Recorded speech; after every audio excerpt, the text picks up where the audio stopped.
The last couple of videos were on sort of engineering topics, right? We talked about designing a shape that will cast a long way. We took a look at how strong screw-in eyes are on lures, and now I'd like to talk about through wire systems. So if you're using leader wire, or maybe some annealed heavier gauge wires to go through your lures, and you've always wondered how many of those wraps, those barrel wraps, is enough. Is it 5? Is it 2? Is it 1? Is it 10? I've wondered. So let's head back to the shop and do some experimenting. Let's find out what it really takes to hold on for these wires.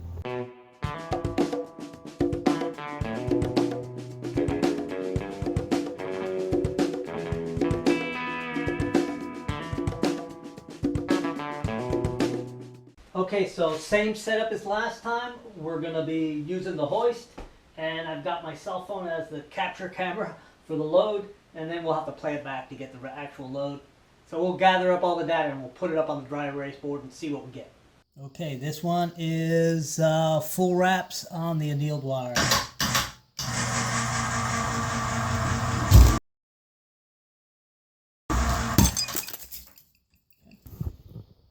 Okay, so we've already concluded that this annealed wire has a total breaking strength of right about 40 pounds, and that 4 wraps is plenty to hold. So now we'll test for what is the minimum number of wraps that will still get us total breaking strength. So let's give this one a shot. I've got 2 wraps on the bottom of the loop and 4 on the top. Load it up.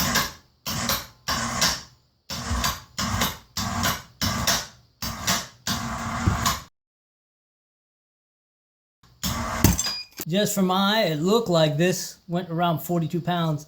So 2 wraps still does the trick. So you can see it broke inside the heavier wrap side, but the 2 wrap side is still intact. So can it be that that's plenty? Let's try 1 wrap, see what happens. Okay, so here we are. That's 1 wrap. This side I got multiple wraps so that I can be sure it won't break there. Okay, there it is. Let's do it.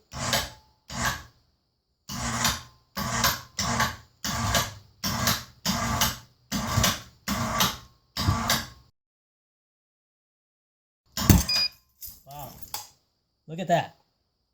1 wrap. So that was pretty dramatic. Quite an unexpected result.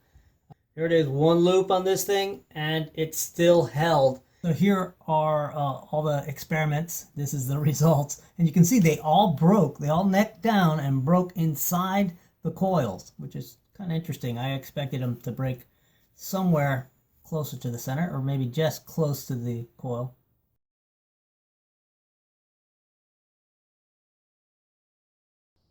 This is the first test with the stainless steel wire.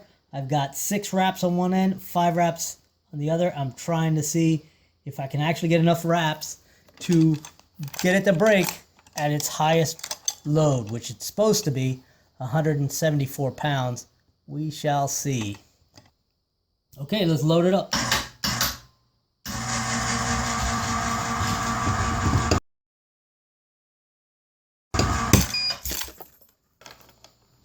Okay, so what's going on is the wire's not breaking, but the barrel wraps are coming undone. So let's see if I can do more wraps.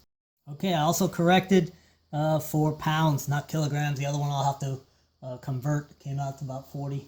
Okay, let's load it up.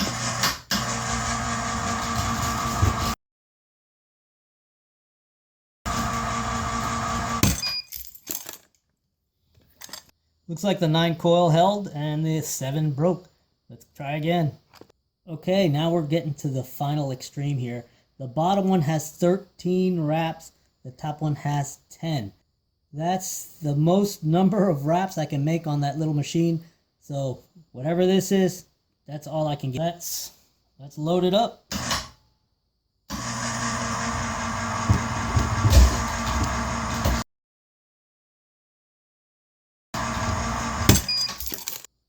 Okay, so this test sample has 12 wraps on both the top and the bottom.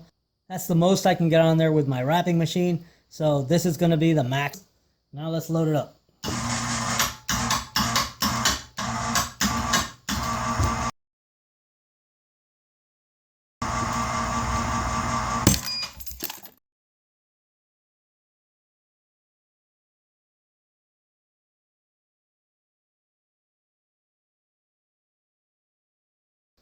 This is the one that one end has 3 wraps, one end has 5 wraps.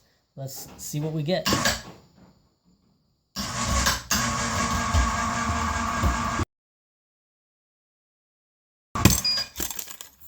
Man, it looks like you don't need many wraps. So I've got one with 3 wraps and 2 wraps. Let's see what happens.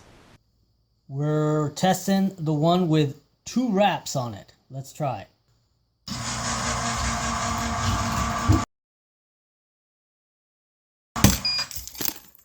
I cannot believe that. That is amazing. 2 wraps, and it went to 87 pounds. Unreal. Okay, well, here's the devastation. These are all the ones that I just broke, and you can see they all look very similar. How they straightened out, elongated a little, and sort of got that curve in it. Alright, so I got to wrap my head around these results. It really kind of threw me for a little bit of a loop. Early on, just sort of intuiting what might happen.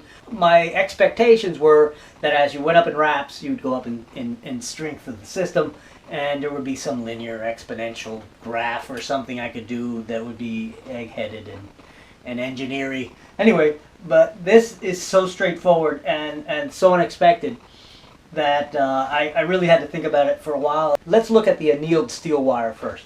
This is the stuff. It's galvanized annealed steel wire.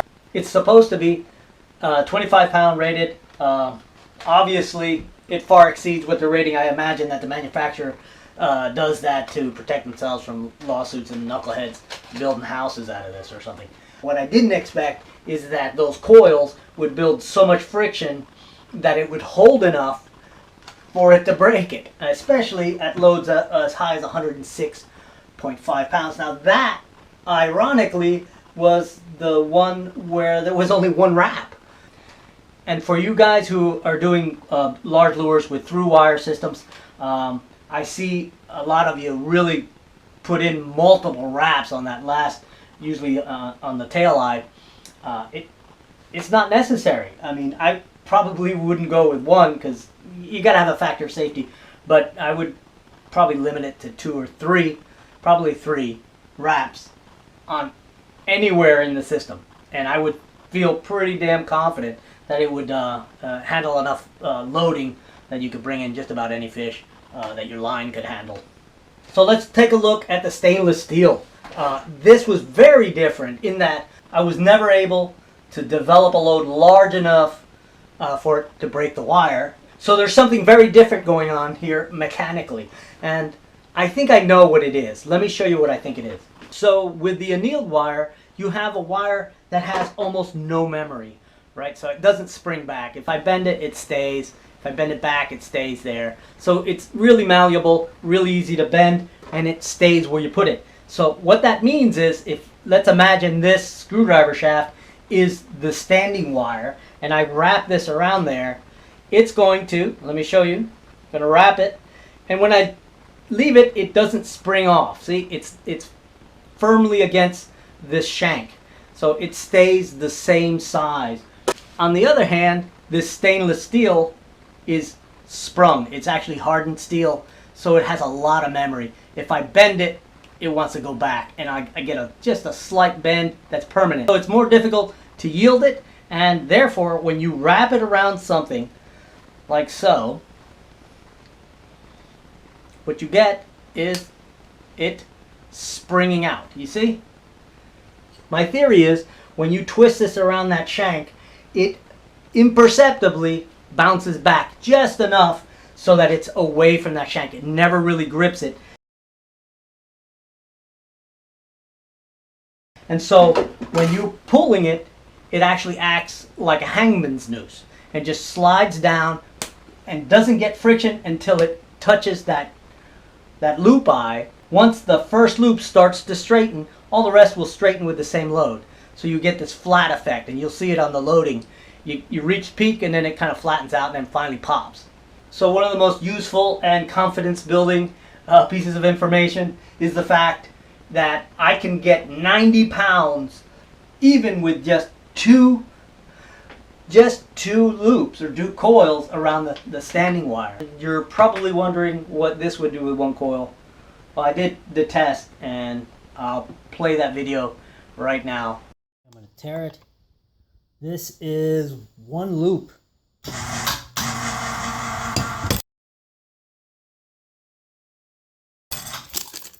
Hope this helps somebody. Hope this helps with your lure design.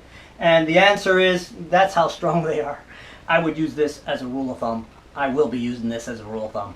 So thanks for watching. If you haven't subscribed, subscribe. If you dig this kind of stuff, let me know. If you've got buddies that can use this kind of information, share. And let's get some more subscribers. Have a good holiday. Be safe. We'll catch you in the new year.